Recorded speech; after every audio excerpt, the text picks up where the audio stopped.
Why am I here talking to you about how to stay motivated? When you come to Oberlo's YouTube channel, you're looking for business ideas. You're looking for marketing tips. I mean, that's why you subscribe, right? Right. The reason I'm here today to share 10 motivational tips that will keep you working even when you don't feel like it is because I know why 90% of you will quit on the way to entrepreneurship. I don't need to read anyone's horoscopes to figure this out. The data is clear. Most people who stop dropshipping simply quit. It's not a matter of failure of a business system, it's a matter of lacking the motivation to continue. And I don't blame you. This stuff is hard. However, I know from all of the interviews I've done with 6- and 7-figure entrepreneurs that the one thing that makes them different from the people who quit is that they keep going. They're not smarter, they're not richer, they're not more talented, and they're not luckier than you. They just decide to dig in their heels and keep going when everyone else would drop out of the race. So, in today's video, I'm going to share 10 ways that you can do the same. I'm going to give you motivational superpowers. And I hope you watch this video whenever you're about to quit because I want you on this channel as a success story, not as an audience member. And the only way you're gonna get there is by making it to the end of this video.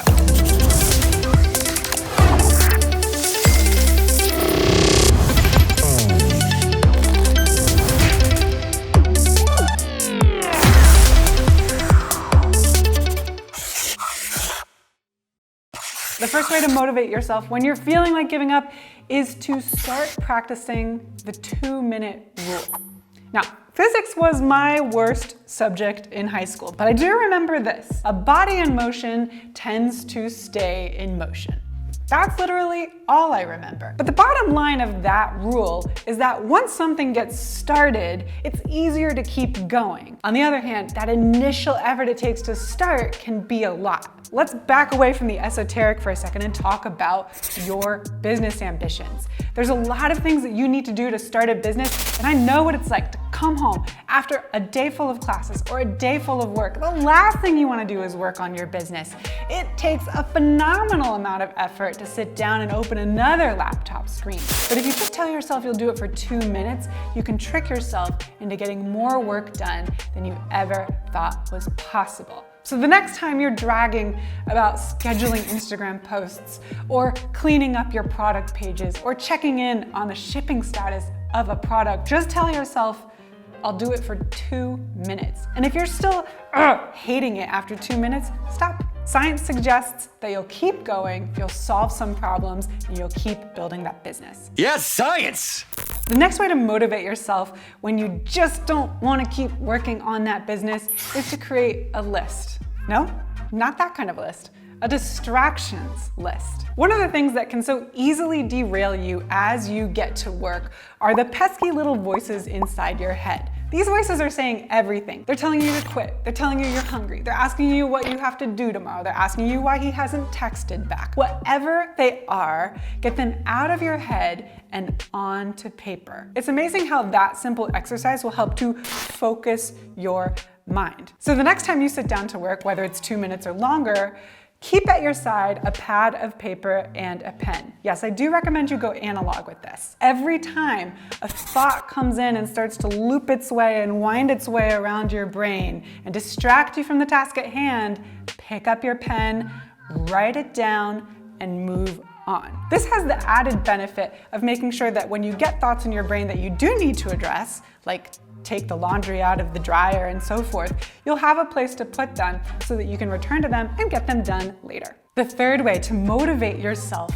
when you're feeling like you have zero motivation left is to put your phone on silent. Here's where we get sciencey. A senior lecturer of psychology named Eilish Duke reports that looking at our phones, even for as little as 2.8 seconds, can completely interrupt our productive flow. When you get that incoming text message and you just think, oh, I'll just take a quick look and then I'll get back to work, you're lying to yourself. You won't, your brain can't. So stop self-sabotaging by putting your phone on silent and say that 3 times fast. Here's another interesting fact. The Journal of Experimental Psychology found that What did they find?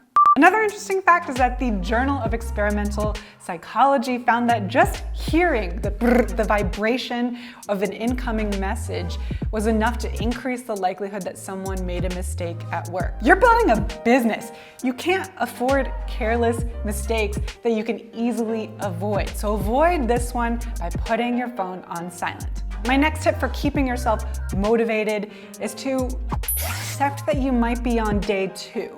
Now, what do I mean by that? Well, every journey has a beginning, a middle, and an end. Author, podcast host, and all-around human angel, Brené Brown explains that that middle is where things can get messy. Think about the last project you started. On the first day, you probably had a lot of fire in your belly and you just couldn't wait to take over the world and you knew this was going to be successful. Maybe you spent a couple hours buying a domain name or creating a mood board. And then what happened on the second day? On the second day, everything got real. You had to do the boring stuff like set up shipping pages or actually write for 60 minutes. It's when the dream becomes reality and you have to start figuring out how to make it work that a lot of us get discouraged. This is the day 2 that Brené Brown describes. Now you can follow some of the tips on this list to get around it, but one of the best ways to get through this feeling of day 2 is to accept it. You accept your fate.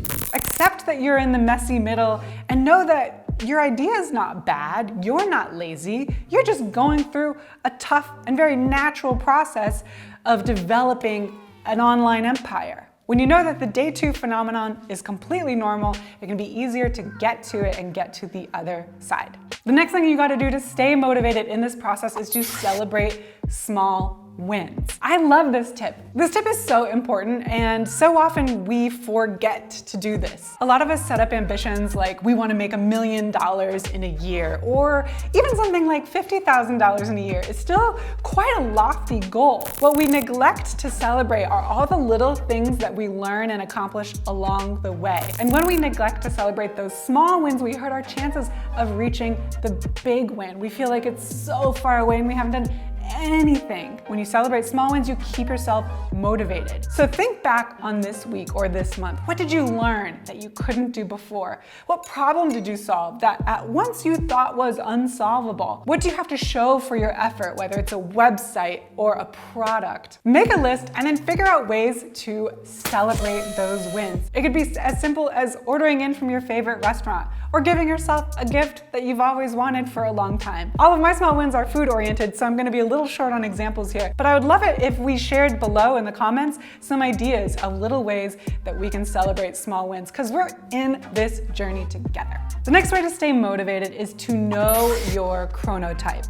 No, it has nothing to do with being a Scorpio. Your chronotype relates to when in the day you feel energized. In his book, The Power of When, clinical psychologist Michael Breus explains that knowing our chronotype can help us front load or back load the work in our day so that we do it when we're performing at our peak. This is a very sciencey way of saying, get to know whether you're a morning person or an evening person. A lot of us will feel like we get our best work done either in the morning or maybe in the afternoon or maybe late at night. Just knowing this about yourself can be really powerful. For example, I'm a morning person, and if I have to get a lot of important stuff done, I'll wake up extra early so I can power through it. And that's because I know for a fact that if you ask me to do anything after 6 p.m., I will kick and make a fuss like a toddler. Instead of fighting against your chronotype, get to know it and then schedule your days so that you do the hard work when you're feeling mentally ready for it. The next way to motivate yourself is to schedule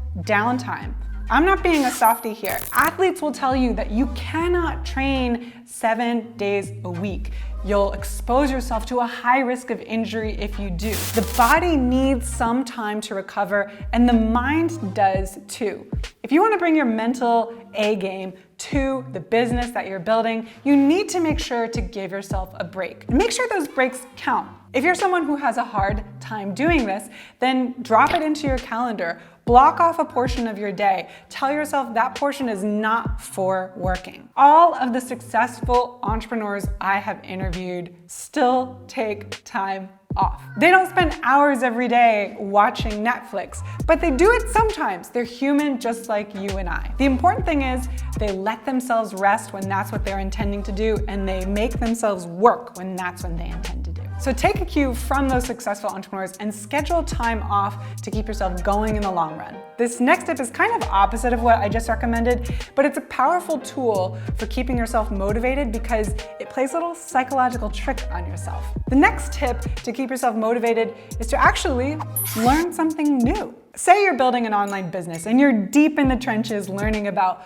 marketing and building a store and product research and creating a product and branding and all of that stuff. You are already learning a ton. There's no denying it. However, just because you're learning a lot having to do with building a store doesn't mean you want to neglect all of your other interests or potential interests. It may seem silly to suggest you learn how to make pasta or how to play the ukulele. However, science suggests that when we take up new activities like that, our brains kind of change and our perspective widens. Sometimes you can take creative ideas that you learn in one field and apply them to business. And in fact, I would argue that that's what usually sets apart the mega successful entrepreneurs from people who make a couple $1,000s with their online business. They're able to apply something they know from another field to the field of entrepreneurship or e-commerce. And that's when they really see numbers go up. So just because you're building an online business, don't neglect the other hobbies. Take them up and keep that awareness broad so you can be creative and cross-functional in your work. Well, that's such an official word, cross-functional. Tip number 9 for staying motivated is to make sure you're choosing the right goal. Author and life coach Martha Beck explains that sometimes when we lose motivation, it's because we're pursuing the goals that are wrong for us. We have an essential self and a social self. The essential self is creative and spontaneous and knows what's best for us. But the social self wants to make everyone else around us impressed and proud of us. A lot of times in life, we can choose goals because, well, it feels right to the social self. Who wouldn't want to say, hey, I'm an entrepreneur? It impresses everyone at a cocktail party. But the fact of the matter is that if you choose a goal that's not aligned with your essential self, you could find yourself losing motivation more quickly. You can connect the two, but just pay attention to the activities that make you feel creative and spontaneous. How are they related to your essential self, and how can you craft goals around them? For example, maybe you want to build an online business, but you're someone who really loves talking to people, and that doesn't seem to fit with the image of someone who sits behind a computer building a business.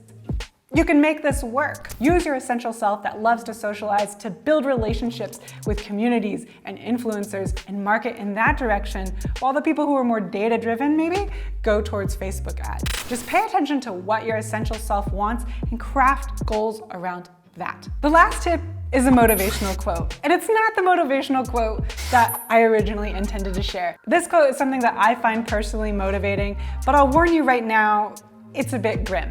My dad was in the military, so the motivational stuff that I like tends to be a little dark. I've been in situations where I've thought about giving up before too, and when I remembered this graphic but very motivating quote from Adlai Stevenson. On the plains of hesitation lie the blackened bones of millions who, at the dawn of victory, laid down to rest, and in resting, died. Luckily, e-commerce is not a life or death matter. However, this quote is a powerful reminder that so many people will quit just before they're about to make it big. Don't be one of those people. I've got your back, and all of us here at Oberlo can't wait to see you succeed. Thanks so much for watching, and until next time, happy hustling.